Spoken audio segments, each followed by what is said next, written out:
নমস্কার বন্ধুরা, আশা করছি সবাই ভালো আছেন। টিম ট্যাক্স সাপোর্টের আরেকটি ভিডিওতে আপনাদের সবাইকে স্বাগতম। আমি বিনয় বিশ্বাস আবার জুড়ে গেছি আরেকটি নতুন কনসেপ্ট নিয়ে। নতুন কনসেপ্ট বলা ভুল হবে, কনসেপ্ট পুরানো, বাস বিষয়টা হচ্ছে নতুন। আপনারা সবাই 2024-এ নিজের ইপিএস ব্যবসা নিয়ে অনেকেই চিন্তা জাহির করেছেন।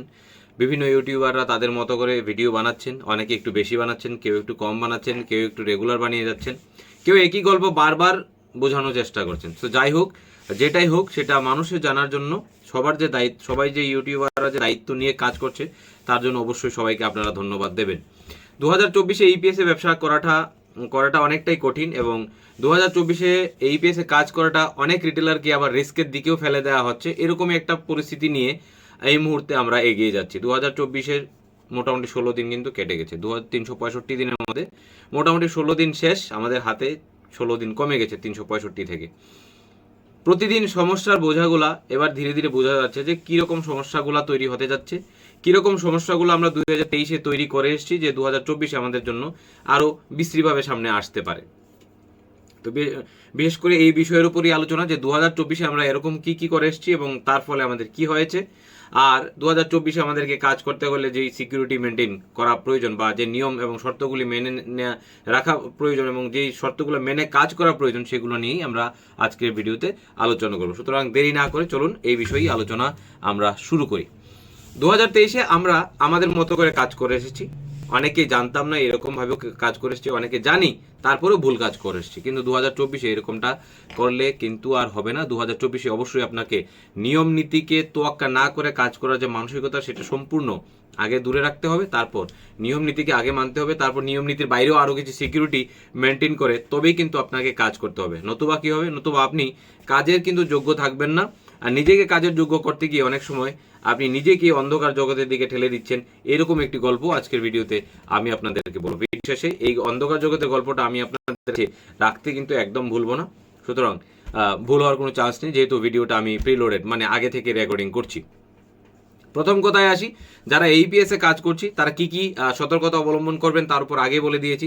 যে রিটেলারদেরকে বারবার ফিঙ্গারপ্রিন্ট দেবেন না, কাস্টমারদেরকে বারবার ফিঙ্গারপ্রিন্ট দিতে দেবেন না। কাস্টমার যখনই আসে সঙ্গে সঙ্গে আগেই তার ফিঙ্গার ক্লিন করার ব্যবস্থা রাখুন, যাতে ওয়ান শটে আপনার ট্রানজ্যাকশন প্রপার হয়। রিটেলাররা যখন ফিঙ্গারপ্রিন্ট দেবেন তখন ফিঙ্গারপ্রিন্ট প্রপার দেওয়ার চেষ্টা করুন।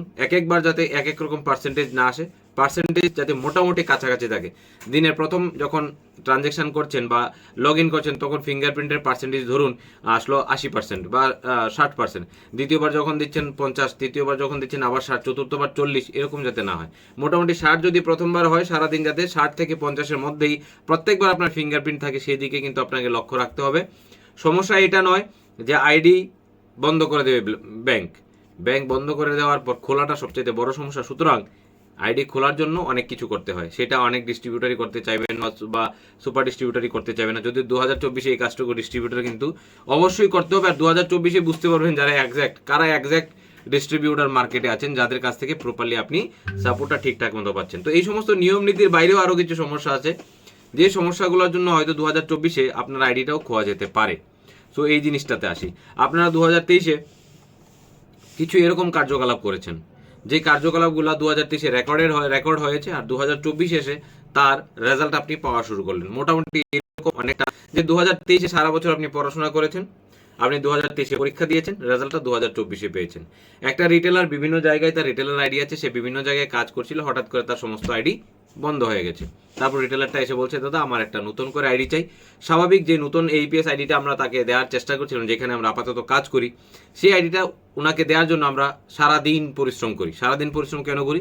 কারণ রিটেলার প্রপার না প্যান কার্ডটা দিতে পারছিল, না প্যান কার্ডের সাথে সাইন করে দিতে পারছিল, না আধার কার্ড প্রপার দিতে পারছিল। যেহেতু এই আইডিটা বানানোর জন্য আধারের প্রপার ডাউনলোডের একটা কপি দিতে হয়, নয়তো আইডিটা অ্যাক্টিভ করতে গেলে অনেক ঝামেলা হয়। সেহেতু ওকে বারবার বলতে আর দিতে মোটামুটি সারা দিনই কাটিয়ে নিয়েছে। আমাদের অন্য কাজের ফাঁকে ওর কাছ থেকে আমরা ডকুমেন্টস কালেক্ট করেছি এবং আইডিটা কিন্তু বানিয়ে নিয়েছি। আইডি বানানোর পর যখন আমরা রিটেলারকে দিলাম, যে রিটেলার তুমি এবার বাকি কাজটুকু করো। বাকি কাজ কি? যেহেতু ইউজার আইডি পাসওয়ার্ড চলে এসছে, তোমাকে এবার কি করতে হবে? নিজের কেওয়াইসি কমপ্লিট করে নিতে হবে। তারপর রিটেলার যথারীতি কেওয়াইসি কিন্তু কেওয়াইসি করতে যাওয়ার পরই যত বাধা বিঘ্ন ঘটেছে, মানে 2023-এ যে বললাম 2023-এ যে পড়াশোনা করেছিল, পরীক্ষা 2023-এ ডিসেম্বর দিয়েছিল, তার রেজাল্ট 2024-এ আমরা পেয়ে গেছি। রেজাল্টটা কীরকম পেয়েছি আমরা? মোটামুটি এখান থেকে আপনারা এই যে ভিডিওর সামনে যে আপনারা ডিসপ্লেটা দেখতে পাচ্ছেন, সেইখানে যখন দেখতে পাচ্ছেন capture live image yes bank KYC করতে গেছে, তখনই গল্পটা হয়েছে। আমি উপর থেকে ফটোটা সরিয়ে দিই, দেখুন এবার মোবাইলের উপর থেকে আমি কিন্তু ফটোটা সরিয়ে দিয়েছি, এবং ফটোটা সরিয়ে দেওয়ার পর দেখা যাচ্ছে agent information listed in the bank negative registry, মানে এবার ব্যাংক তাকে টোটালি নেগেটিভ করে দিচ্ছে, ব্যাংক অ্যান্ডে তার আইডিটা নেগেটিভ হয়ে গেছে। এবার সে আর কোনো প্রকারে যেই কোম্পানিতে যেই কোম্পানি ইয়েস ব্যাংকের মাধ্যমে চলে, তারা কখনোই তাকে আর অ্যালাউ করবে না। এখন পর্যন্ত ব্যাংক কোনো প্রকার নীতি নিয়মমালা বানায়নি যে কি করলে তাকে আবার আমরা ক্লিন করতে পারবো বা তাকে আবার পজিটিভ লিস্টেড করতে পারবো। এটা কখন হবে, কখন বানাবে ওরা, তারা জানাবে, তারপর কোম্পানিগুলো আবার সার্কুলেট করবে যে আপনাকে এই কাজগুলো করতে হবে, তবে আপনাকে আমরা আবার হোয়াইট লিস্টেড করব। সুতরাং 2023-এ যারা ভুল করেননি, 2024-এ যাতে আর ভুলের কোনো প্রকার প্রশ্নই না ওঠে, সেই দিকে আপনাদেরকে কিন্তু অবশ্যই খেয়াল রাখতে হবে। এরকম যেন না হয় যে আপনার আইডি কোনো না কোনো ব্যাংক এরকম নেগেটিভ রেজিস্ট্রিতে ফেলে রেখেছে। যদি আপনার আইডি নেগেটিভ রেজিস্ট্রিতে পড়ে, দ্যাট মিনস এটা এনপিসিআই হয়ে আসছে। এনপিসিআই প্রথম মার্ক করে ব্যাংকে যে এই রিটেলারটা এইরকম ট্রানজ্যাকশন করছে, তার এখানে 30%-এর বেশি ট্রানজ্যাকশন ফেল হচ্ছে, সে বারবার কাস্টমারের ফিঙ্গারপ্রিন্ট দিচ্ছে, 1, 2, 3 বারের বেশি ফিঙ্গারপ্রিন্ট প্রত্যেকবার দেওয়ার চেষ্টা করছে।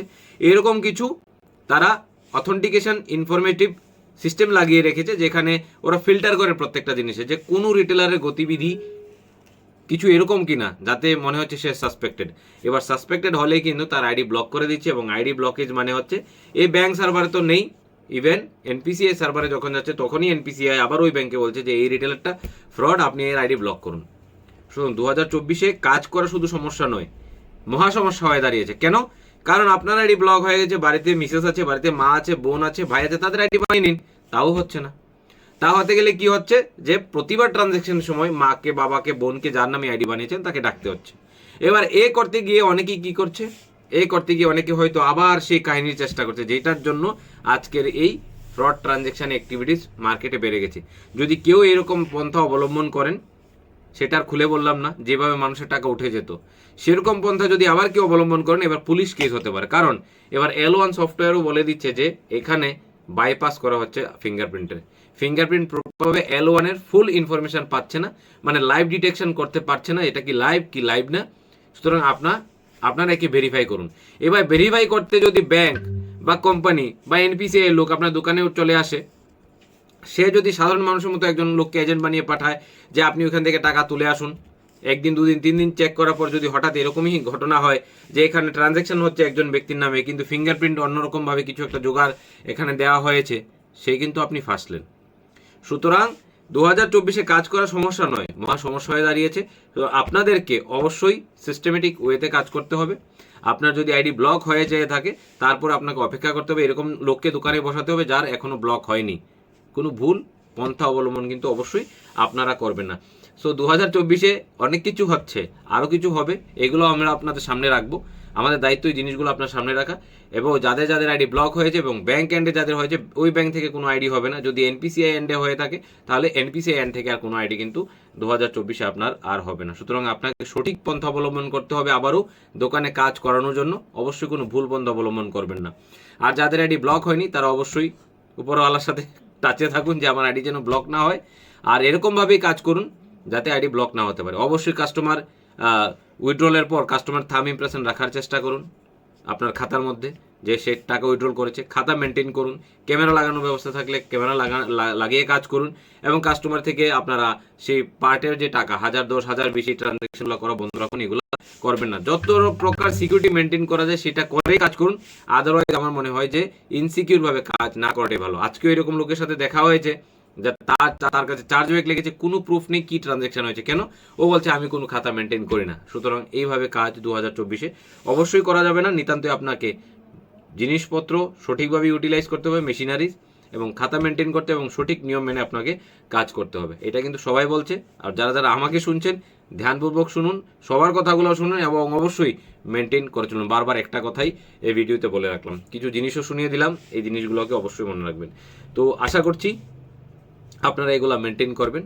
আশা করছি ভিডিওটা আপনাদের কাছে ভালো লেগেছে। যদি ভালো লেগে থাকে ভিডিওটা লাইক করতে ভুল করবেন না। আর চ্যানেলে যদি প্রথম হয়ে থাকেন তাহলে চ্যানেলটি সাবস্ক্রাইব করে নিন সবার আগে, সাথে বেল আইকনটা প্রেস করে দিন ভিডিওগুলো সবার আগে দেখার জন্য, শেষ পর্যন্ত জুড়ে থাকার জন্য, এবং ভিডিওটিতে আমাকে শোনা এবং দেখার জন্য অবশ্যই ধন্যবাদ। জয় হিন্দ, জয় ভারত।